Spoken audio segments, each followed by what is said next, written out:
COVID-19 infection confirmed by laboratory testing. While the end of the year and the festive season is approaching, reported deaths due to COVID-19 have reached a high plateau, close to 4,100 deaths a day, doubling from 2,100 deaths a day at the end of September 2021. And cumulative reported deaths from the COVID-19 passed 1.5 million for the 53 countries in our region just 2 weeks ago. Case notification rates have increased across all age groups, with the highest rates currently observed in the 5 to 14 years age group. While cases and deaths have more than doubled in the past 2 months, COVID-19 deaths have remained significantly below previous peaks. Thus, the mortality would have been far worse without vaccination. 55% of all people in Europe and Central Asia are fully vaccinated, and 43 out of 53 countries now offer an additional booster dose to their most vulnerable populations. Research conducted by WHO Europe and the European Centre for Disease Prevention and Control has found that from December 2020 to November 2021, at least 470,000 lives were directly saved through COVID-19 vaccination. This is an overwhelming affirmation of the value of vaccines and science, a testimony to government and healthcare worker commitment, and most of all, a great recognition of the public's acceptance and support to tackling this pandemic. The Delta variant remains dominant across Europe and Central Asia, and we know that the COVID-19 vaccines remain effective in reducing severe disease and deaths from it. It is yet to be seen how and whether the latest COVID-19 variant of concern, Omicron, will be more transmissible or more or less severe. Information available on the variant is preliminary and evolving, including how effective our countermeasures are, including our vaccines, diagnostics, and therapeutics. This brings me to my triple call today. Number 1, to shift from a reactive mode to stabilizing the crisis. 2, to protect children and their schools as part of the response strategy. And 3, not to mandate without reaching out to the communities first. The first call is that we need to shift from reaction to stabilization mode in this crisis. There are 5 pandemic stabilizers to keep mortality down. 1, increasing vaccine uptake. 2, administering a booster. 3, doubling the rate of mask wearing indoor. 4, ventilating crowded spaces. And 5, adopting rigorous therapeutic protocols for severe cases. My second call is to create COVID-safe learning for young children so that we can avoid school closures and home learning. It is not unusual today to see 2 to 3 times higher incidence among young children than in the average population. The health risks extend beyond the children themselves. As school holidays approach, we must also acknowledge that children contaminate their parents and grandparents at home, with a 10 times increased risk for these adults to develop severe disease, be hospitalized, or die when non-vaccinated. The use of masks and ventilation and regular testing should be a standard at all primary schools, and vaccinating children should be discussed and considered nationally as part of school protection measure. Vaccination of younger children not only reduces their role in COVID-19 transmission, but also protects them from pediatric severity, whether associated with long COVID or multi-system inflammatory syndromes. Finally, my third call is not to mandate vaccination, if one has not reached out first to the communities. Mandates around vaccination are an absolute last resort and only applicable when all other feasible options to improve vaccination uptake have been exhausted. They have proven effective in some environments to increase vaccine uptake. But the effectiveness of mandates is very context specific. The effect that mandating vaccination could have on public confidence and public trust, as well as vaccination uptake, must be considered. What is acceptable in one society and community may not be effective and acceptable in another. Mandates must be supported by appropriate policy considerations, a comprehensive implementation plan, including provisions for exemptions, and a strong communication component for the population. Ultimately, mandates should never contribute to increasing social inequalities in access to health and social services. Any measure that may restrict a right or movement of a person, such as lockdowns or mandates, needs to assure that mental health and well-being is cared for, that a means of prevention, early detection and management of domestic violence is in place, and that microeconomic support is available to those most affected. So be it points 1, stabilization of COVID-19, point 2, safe schooling,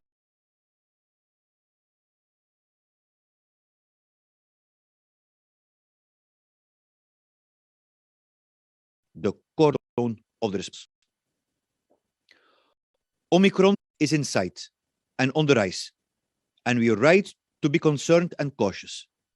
But as I said, the problem now is Delta, and whoever we succeed against Delta today is a win over Omicron tomorrow, before it eventually surges. We are in the business of stabilizing a pandemic, and that means not one variant at a time, but all variants at once. Thank you. Thank you, Regional Director, for your opening remarks. And with that, let's move now to those journalists calling in. And I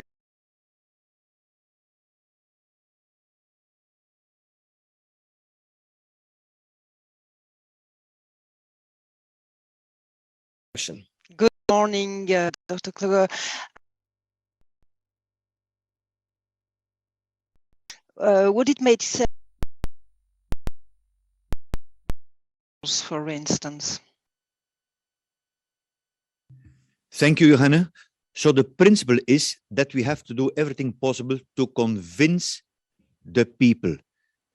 The percentage of people who are hardline anti-vaxxers is ultimately small.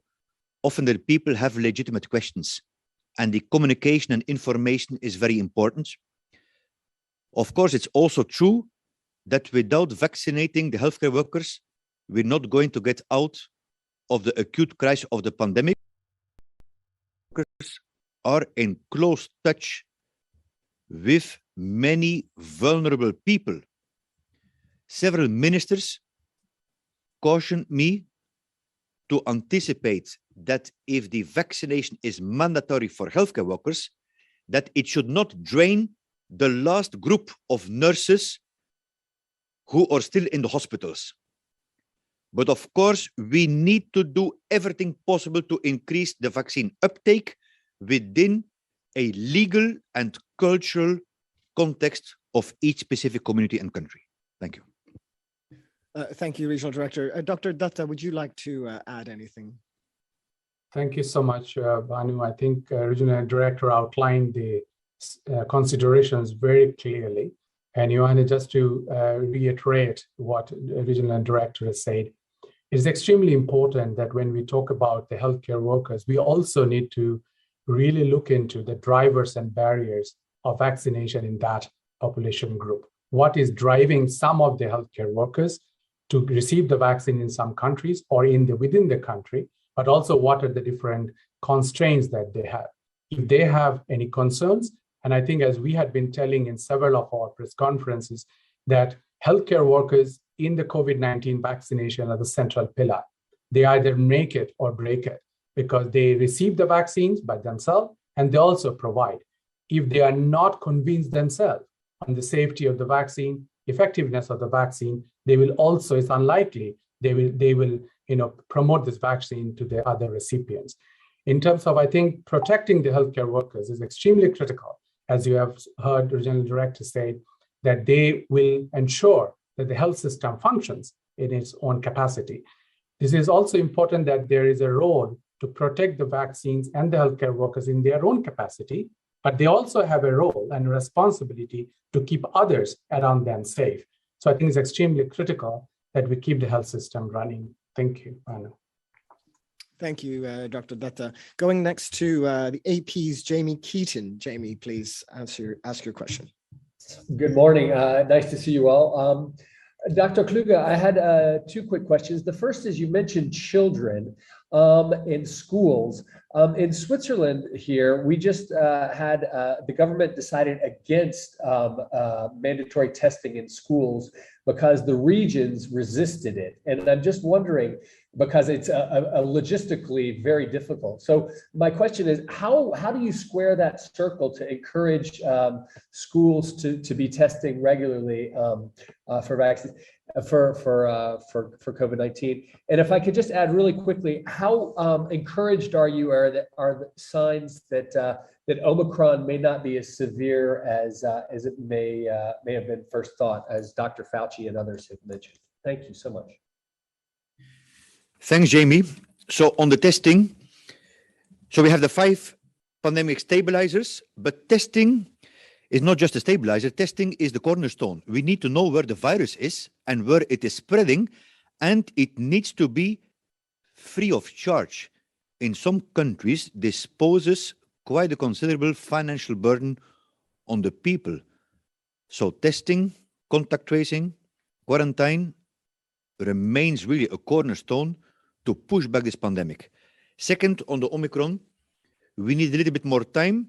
So we are generally concerned, and that's why it's a variant of concern, but we need to keep the head cool. It's too early to make definite recommendations on the Omicron, but Delta is still dominant in our region, and the tools are the same. So whatever we do to combat the Delta variant will benefit us in case ever Omicron would become much more dominant. And that goes back to the 5 pandemic stabilizers. Do whatever it takes to get the vaccination rate up. Boost, boost, boost. Double the wearing of masks. Only 48% of the people in Europe and Central Asia are wearing a mask indoors.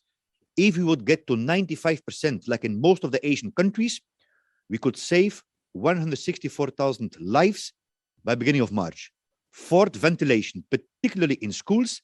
And 5th, new treatment protocols. Thank you. Thank you, Jamie. Thank you, Regional Director. Let's go next to Nikolai Skiedsgaard at Reuters. Nikolai, please unmute yourself. Yes, hello. Can everyone hear me? Hello? Yes, we can hear you. Okay, good. I wanted to ask a question on the European booster campaign, or everyone having the 3rd shot. So more and more countries are giving boosters to everyone, not just vulnerable people, after a certain amount of time. What is your view on this? Also, given the increase in infections in the region. Thank you. Thanks, Nikolai. So the principle is that the booster is very important. In fact, we're moving from a booster to what we call a 3rd dose for people who got 2 doses as a part of a more comprehensive regimen, because we know now that vaccine-derived immunity is waning, particularly after 30 weeks. The priority is for the elderly people and the people with weakened immunity to prevent more mortality from severe disease, and for the healthcare workers to create a safe environment and from there scale it up to the general population. Having said that, the top priority is to get doses to the people who received 0 doses, be it in Europe and Central Asia or globally. So you mentioned Dr. Fauci, and we're in regular contact. And since the beginning, we had the same vision, do it all. So we need to vaccinate with a full series and a booster the people, but at the same time, very important to continue to demonstrate international solidarity and share doses. There shouldn't be any dose unused or destroyed, which also means that countries which have a surplus to be faster in sharing the doses, because if the surplus doses are being shared too short before the expiry date, receiving countries often don't have the absorption capacity. And of course, at all price, we have to avoid that vaccines have to be destroyed. Thank you. Dr. Datta, would you like to add anything there on additional doses? Thank you, Banu. Thank you, Nikolai, for that question. And just to add on to what regional directors eloquently mentioned, the regional technical advisory group of experts have reviewed the available data from the WHO European region and what we are seeing on the two fronts. Number one, as we have heard regional directors say, the priority for the region is that every eligible individual receives their 2 complete dose or the complete dose series. Either it's 1 dose for Johnson & Johnson, and for others, it's 2 doses. So that remains one of our priority. However, as we're looking into the data, the technical advisory group of experts found that the vaccine-induced protection is reducing for the infection and the mild disease, which brings back to the question of having a booster dose or an additional dose. The individuals who have received inactivated COVID-19 vaccine need to get a 3rd dose or an additional dose right away. But this also relates to the elderly population groups and the healthcare workers. And the elderly population groups of more than 60 years of age should receive an additional booster dose when the country is making a policy level decision on having a booster in their own vaccination program. So hence the priority in the countries who are rolling out should remain at this point of time to again protect the vulnerables, whether with the 2 doses or the complete dose series or with the booster dose program. However, WHO keeps on reviewing the available data that is coming out on the wider use of the booster dose for its own population. Will keep the member states informed as we gather and review the evidence as it comes along. But bottom line, at this point of time, it will be the vulnerable population groups and people with other comorbidities. Thank you so much. Thank you, Dr. Datta. I'm going to go to a question received beforehand now from Lauren Chadwick at Euronews, who asks, based on what we're seeing happen in South Africa and current case rates in Europe, could Omicron become the dominant variant in Europe? As of the 6th of December, there were 432 confirmed cases of Omicron in 21 of our member states. The best way to go forward in the time when more evidence is building up is the same path as the stabilizers, is to fight Delta, which will have the spillover effect on Omicron. So the 5 stabilizers, the vaccination, the booster, the mask wearing, the ventilation, and the treatment protocols. And as I mentioned in the press statement, the research we did with the European Center of Disease Control showed that 470,000 lives were saved in 1 year by vaccinating. Most likely it's more because the study was done in 33 countries from the 53. So the vaccination plus approach in any case today remains the way forward. Thank you. Dr. Smallwood, would you like to add anything to Ardy's comments there? Thank you, and I'll speak just a little bit on Omicron. And as the regional director said, there's still a lot to be learned, but we're evolving and learning more with every day. So currently, as the regional director highlighted, there's already been quite widespread introduction of Omicron across the European region. We're seeing increasing numbers of case numbers, and the confirmed cases that we're receiving are, of course, those that have been genome sequenced. And so the true number is likely to be larger than that. However, the overwhelming proportion of COVID-19 cases in Europe at the moment remains Delta. That might change. Clearly, Omicron has demonstrated an ability to spread rapidly within a Delta context and within a highly vaccinated context, particularly in gatherings where COVID-19 likes to spread anyway. So Christmas parties, workplace gatherings, conferences. We've seen these clusters of Omicron appear in several countries across the region. So there will be further spread. The extent and the rapidity or the speed of that spread is still a question. And that we'll find out in a few more weeks. So as the regional director said, all of our countermeasures, so far, we have the information that they will continue to work against COVID-19. So we need to respond to all COVID variants, not just one at a time. Thank you very much, Dr. Smallwood. Let's take a question from our journalist calling in now.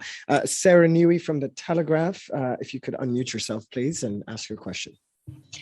Thank you so much. I'm interested that you talked about face masks in primary schools, and where I am in the UK, that's not happening. Is it anywhere, and has that made it an obvious difference to case numbers? And I just wondered also, which countries, if any, do you think are in the best place to combat a potential surge in Omicron that might be coming? Thanks so much. So just to be clear, the first question is around how masks will affect transmission in schools. Thanks, Sarah. So in several places, we see a 2 to 3 times higher incidence among the children and in primary schools than in the general population. I think important here is not to put the blame on the children or the primary schools, because they're only one element of the biotope, which is part of the larger community. So what we see in the schools reflects what's happening in the larger community since the beginning of the pandemic. Basically, what's happening is that transmission is ongoing in the non-vaccinated population. And for the time being, children are, of course, part of the unvaccinated population. That's what we are seeing. And there we, again, the same kind of vaccination plus approach on that one. Thank you. Thank you. I think we'll go to Dr. Dattav, if you'd like to add anything on keeping schools safe. Thank you, Banu. So thank you, Sarah, for that question. And I think we need to just decipher the school setting into one of the important elements. The children in the school, they also come from the same community where the school is housed. And I think we had been telling that the school mirrors the community setting. But the school also provides a fertile ground for mixing pattern of the children from different households, from different communities.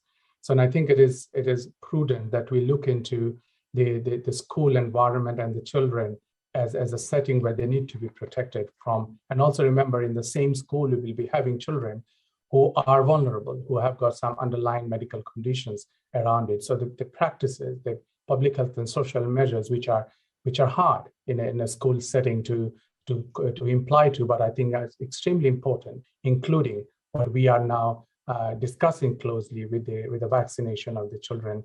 But it only relates to, remember, only one vaccine which has been evaluated for the use in the children between 5 to 11 years, which remains Pfizer, which are evaluated by EMA, the European Medicine Agency, and the US FDA. Thank you, Vanu. Can I just quickly come back on that? And it's really, I completely understand the idea that schools echo the wider community, but are there any countries that are doing that particularly well, that have introduced mask mandates in schools that has made a big difference to their caseloads? Thank you. Thank you. Dr. Smallwood, would you like to elaborate on that one? Yes, thank you. And our specific recommendations when it comes to children and the use of masks is very specific and will be evaluated and updated as our knowledge grows and as we study the transmission dynamics.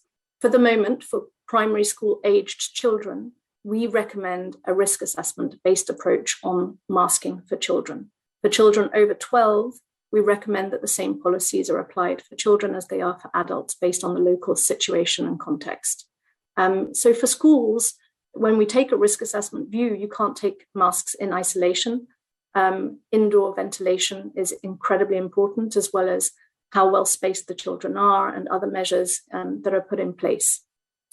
When it comes to countries that have done particularly well in controlling or keeping school-based outbreaks relatively low, we do have some data from some European countries, and this is particularly from August and September, when schools returned after the summer holidays. And some countries, including countries like France, did report lower incidence in terms of outbreaks in school settings. And it is true that France did maintain masking policies as well as other preventive policies in place in schools as children went back to school. But we're yet to further understand that, and we'll be reviewing the evidence on needs be.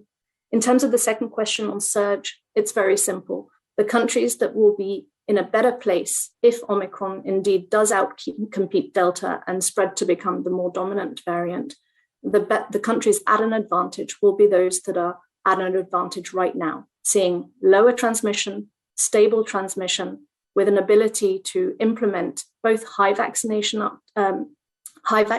uptake in combination with measures that control the spread of the virus.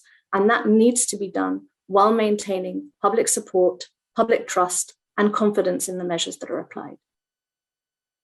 Thank you very much, Dr. Smallwood. Let's go straight to Ashley Furlong at Politico. Ashley, please ask your question. Thanks for taking my question. It's about the Omicron variant and the reaction we've seen from countries, including many European countries, in implementing travel bans. I'm wondering what could be done in the future to incentivize data sharing during outbreaks, and thinking with regards possibly to the pandemic treaty, do we need automatic release of funds to countries that share data about outbreaks, or, agreements to share vaccines or other medical countermeasures with them when they report these incidents? Thank you. Indeed, a very timely question with the special session of the World Health Assembly, which finished last week and which was very much supported by the countries in our region, the European region, with an agreement to go forward with an intergovernmental process on a legally binding instrument, which is should give an answer to your question, Ashley. We have to avoid at all price disincentives for countries to report. And in that sense, South Africa, Botswana really have to be commended to transparently share at once the data, because this has been a challenge in the pandemic. So bans on flights and transports, in this case for the Omicron, were in any case too late because the Omicron is already everywhere, and as surveillance capacity and genomic sequencing is going to be scaled up, more and more countries surely will report on the Omicron.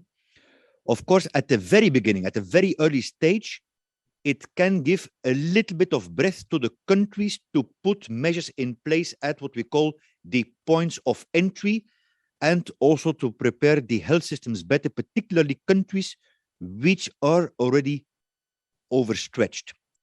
But the points you made are very, very pertinent, and this is being worked upon. And remember that this is why the WHO Regional Office for Europe established the Pan-European Commission on Health and Sustainable Development, chaired by Professor Mario Monti, to rethink policy priorities in the light of pandemics. And one of the recommendations which had been implemented already is a G20 plus task force between health and finance, including representatives of regional organizations like the African Union, and Pan-European to have a Pan-European Health Threat Council, to have a forum where the 53 countries of Europe and Central Asia can come together to discuss policy coherence, for example, on still a very hot issue today, which is the COVID-19 certificate. Thank you. Thank you, Regional Director. I'd like to go to Dr. Smallwood, if you'd like to elaborate there on the recent travel bans. Thank you, Banu. And we've seen 43 countries in the European region impose travel measures on the basis of Omicron. This is certainly something that countries are within their rights to do. But WHO has said this many times, and it's also a feature of the international health regulations, that disease outbreaks are contained at their source, not at their borders. And travel bans, though they may be easily accessible in terms of political decision-making, are not effective in terms of preventing the spread of disease. And so they really are not effective. We should also note that travel bans have been imposed on countries that have not officially shared data, but for whom data is obtained unofficially, either through travelers themselves or through unofficial sources. So they are imposed, they are unfair, they do have economic consequences, but most of all, they're not effective. Thank you very much. I'll take a question that we received beforehand now, and it's again from Euronews. They're asking, many European countries have resorted to lockdowns or strict measures on people who are unvaccinated. Does WHO support them, and have they been effective at limiting transmission? RD, would you like to comment on that, please? So this is the main reason why it's so important to shift from a reactive mode to stabilizing the pandemic. That the earlier countries are responding, this is not to limit freedom, but it's basically to avoid such a painful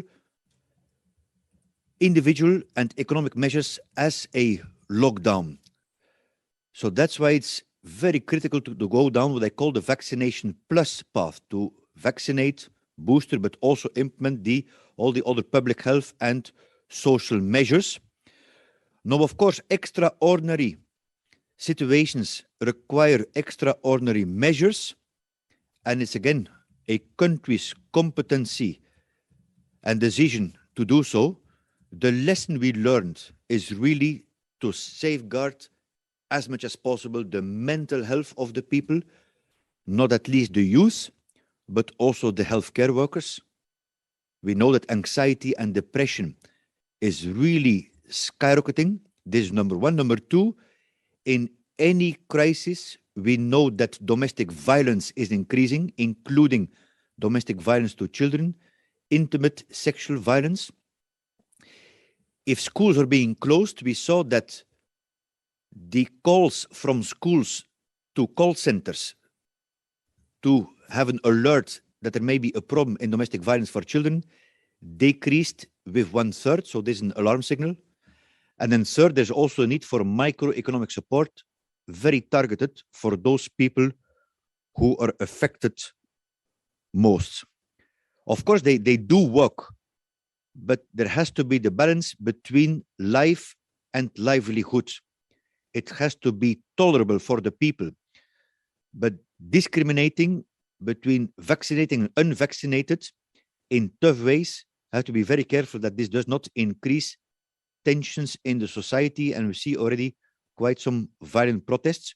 But for example, a COVID-19 pass, I always say, is not an infringing freedom. It's a collective tool towards individual liberty. And with anthropologists and social scientists, we're assisting countries through behavioral science to design community by community action plans to nudge the people to be vaccinated. Thank you, Regional Director. Dr. Smallwood, if you'd like to comment, the question was around lockdowns on specific groups of people and what our position is at WHO. And the question was really around unvaccinated individuals. And here we need to really remind ourselves very clearly, what is the purpose of the vaccination campaigns in Europe and across the world? And this is to protect people from hospitalization and death from COVID-19. Is this being reached? Yes, this is an objective, and the regional director clearly described this. 500,000 lives in the European region between December and November have been saved. at least, possibly a vast underestimate. And this is clear. But to control transmission, we need more than the vaccine. We need all of the measures that identify and interrupt transmission chains and disrupt the way that the virus will spread. And we have the tools at the moment that allow us to do both, to protect our lives and to protect our daily lives. The success depends on how and when we apply these tools. When countries are having to resort to last resort measures such as lockdowns or discriminatory interventions that really create distrust and apathy at the population level, then they have not used the tools that we have available to us in the appropriate manner. We can do better and we must. And as the regional director said, we need to come to a position of stability. This is something that we all want in our daily lives, so we can plan ahead, we can plan our work, we can plan our public health interventions, and we can give some stability to our societies and our economies. Thank you, Dr. Smallwood. Let's go to a journalist calling in now, and Moshe Appelblatt from the Brussels Times, I believe. Moshe, please do ask your question. Yes. Hello. Thank you very much, Banu. I would like to ask perhaps two related questions to Dr. Kluge, which concerns, let's say, European Commission's policy in recent time. You said in the beginning that it's important to demonstrate international solidarity and to share, let's say, the available doses. But the question is if that is enough. That brings me to my first question. It is about, let's say, the idea about a temporary waiver of intellectual property rights to the COVID-19 vaccines. As you know, I think that the Commission is against that, but it has instead come up with another proposal, which is called, I think, compulsory licensing. What is WHO Europe's opinion about that? And secondly, we talked a lot about the need for booster vaccination and so on. And I think you or someone else mentioned that vaccines, let's say the doses, the effectivity is waning, is reduced after, let's say, 30 weeks.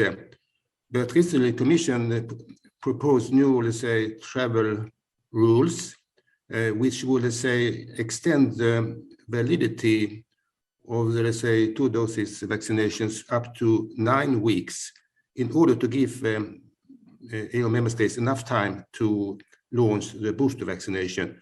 My question is, wouldn't that, let's say, be dangerous? Wouldn't that create some kind of dangerous gap in these three months when, let's say, the 2-dose vaccination will still be recognized for traveling in Europe? Thank you. Thank you, Moses. So on the first point, at this stage, whatever the production capacity of the vaccine can increase needs to be considered, including technology transfer, licensing, but ultimately it's for the benefit of public access to quality products. I think the quality is very important. So many of those processes also takes a bit of time, and the quality assurance is key. But at this stage, we need a comprehensive approach of number 1, sharing, number 2, uptake, number 3, production.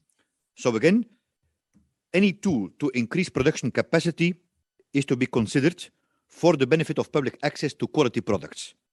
Absolutely. Number 2, the question, yes, was on the boosters. So as we were mentioning, it's an element of the 5 pandemic stabilizers. The priority here goes clearly, according to the available evidence, to people 60 years and above, the immunocompromised, and the healthcare workers, to avoid severe forms of the disease and deaths, and to create safe environments in the health worker settings. And of course, this has to be targeted and gradually scaled up. So the principle is there, but we also need to be pragmatic. Again, here, I would like to repeat my call for international solidarity. The COVID-19 is a global problem, so it can only be solved by global solutions. And we see it with the Omicron, how fast the variant is spreading. So we really need to join efforts that all the people eligible in the world are getting the vaccine.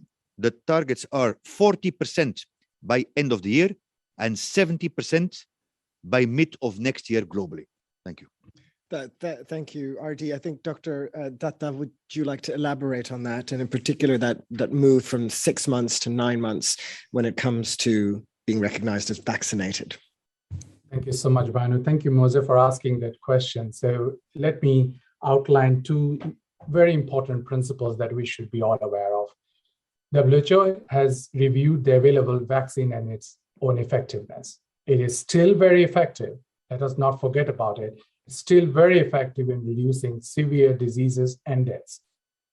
All the pooled data that we have reviewed from all the published literatures is still showing that the current vaccine is effective in preventing hospitalization and deaths. There's no doubt around that topic. What the regional technical advisory group of experts have reviewed, they have reviewed the available evidence around vaccine-induced protection reduction in the infection and mild disease. But when the considerations was made by this regional working group, they looked into two different elements. One, the current upsurge of the COVID-19 cases in the WHO European region and the availability of the vaccines in the countries. Those were the two important considerations that the technical advisory group has outlined in their recommendation. They said based on these two settings, they felt that the immunocompromised, the elderly population, and the people with underlying disease conditions need to be protected.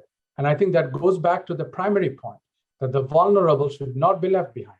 We have learned that the virus attacks the people who are vulnerable. So either it is a 2-dose schedule or a 1-dose primary dose schedule or the booster. Again, hence the recommendation is to go back to the basics, prevent have a very high coverage of the primary dose or the booster dose in the vulnerable. In terms of having this discussion around 6 months to 9 months, the effect of the booster is being looked into very closely with the available data that is emerging. We are looking very closely into the data about what is the protection level that is being offered, or what is the duration of protection that is being offered by the booster. We are still learning around it. As you would agree with me, Mose, the countries who have started to give the boosters is a recent event. So I think we will need to, I think we have to be honest in telling to our countries and our member states what we know at this point of time, what we don't know, and what we will be coming up with in the near future. And that is what we are working very closely with our European Technical Advisory Group of independent experts on this, and we'll keep our member states posted. Thank you so much. Thank you, Dr. Datta. Let's go now to Komsomolskaya Pravda. If you'd like to unmute, please, and ask your question. Hello, thank you for taking my question. I would like to ask what can be said about the effectiveness of the vaccines against the Omicron variant, as it is supposed to have the ability to avoid the antibodies. So what can be said about the effectiveness of the vaccines against this variant? Thank you. Thank you very much. Dr. Datta, would you like to take this one, please? Thank you so much. Thanks for that question. And I think it's a very prudent question to ask at this point of time. As you have heard, Dr. Smallwood and our regional director, as earlier mentioned, the emergence of this variant of concern, Omicron, is new, and we are learning as with each every day about how this variant of concern would behave in terms of the existing vaccine. So I think it's too early to say at this point of time the effect of the vaccine on the Omicron variant. We are learning that from the South Africa, and the South African studies have are increasingly being made available. They have been very generous in sharing all the data with us. So we will be learning more in the near weeks. And the independent and the strategic advisory group of experts in the WHO headquarters, together with the vaccine experts from the South Africa, are reviewing the data, and we will be sharing the effect of the vaccine on this Omicron variant as more data becomes available and being reviewed. But I think at this point of time, while we are while we are having this discussion, I think we should still remember what we had been telling until now. The current vaccines work. The current vaccines do reduce severe diseases and death. So I think we should not be swayed away from the fact that Omicron variant is here. There is no doubt that current vaccines are working. We need to keep using them as the tool that we have on our hand. Thank you. Thank you, Dr. Datta. Dr. Smallwood, over to you, please. Yeah, I'd just like to add that a lot of the concern that we have around Omicron is really based on what it looks like in terms of the mutations that it carries. And some of these mutations we have seen in other variants of interest and other variants of concern. And we do know that they are associated with immune escape. So the effectiveness of the vaccines against infection, but also against severe disease, will be really important to understand. And as Dr. Datta said, that will come as we're able to grow the virus and conduct the assays that we need to do. But at the same time, we do have data from South Africa that show that the risk of reinfection with Omicron is much higher, or is higher, significantly higher. And therefore, people who have had previous COVID-19 are at an increased risk of being reinfected with this new variant. They should, if they haven't already done so, go and seek vaccination. Do not think that just because you've had COVID in the past, that you're immune from it in the future. And vaccines will still, we hope, protect against severe disease and deaths from COVID-19, regardless of the variant. More to come soon.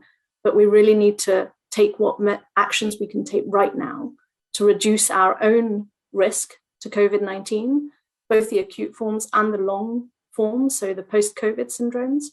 And the best way we can do that individually is either to get vaccinated if we haven't already, but also to implement all of those measures that we know protect against transmission. So mask wearing, not visiting places that are crowded or confined, and making sure that we take choices and take those sensible decisions about where we go, where we spend our time, how we travel if we're at risk of severe disease, to be slightly more cautious. Thanks. Thank you, Dr. Smallwood. Very important message there. Let's go now to Esmir Milovic from N1 in Bosnia-Herzegovina. Esmir, please ask your question.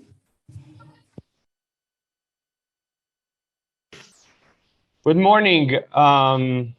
And Director, nice to see you again after we saw each other at the start of this week. My question is the trend which you say that the 1 in 10 people will have been confirmed with COVID-19.